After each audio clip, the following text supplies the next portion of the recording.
there are massive explosions that you just heard. Again, we're not sure. Like a very loud explosion. Indeed, it is. I'm not sure. How close does that feel to you, Eamon? Does it just to give us an idea of the picture we're looking at, where does it feel like it's coming from?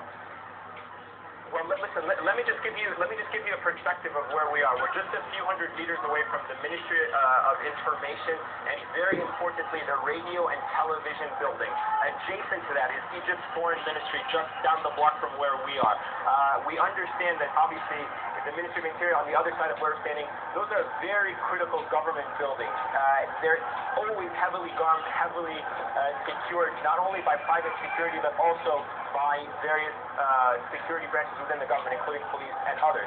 What we cannot confirm right now where that direction of the explosions are coming from. We are hearing these massive loud explosions every once in a while. A short while ago, it seemed that we could hear helicopters hovering above overhead. There you can hear other gunshots. And amidst all of that backdrop, what you are hearing are the loud chants of the protesters. It has not died down at any point for the past several hours. The fires across Cairo are still burning brightly there. You can see on the bridge that armored personnel truck that was carrying soldiers completely almost now melted. The NDP headquarters just off to the left of where we're looking out also set on fire a short while ago. The cloud of black smoke.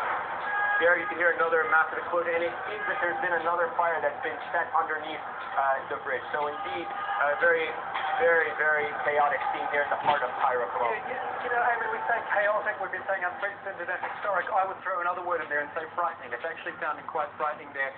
I know the people are going out there to protest to make their voice heard, but it is, especially as night falls, turning into quite a frightening situation.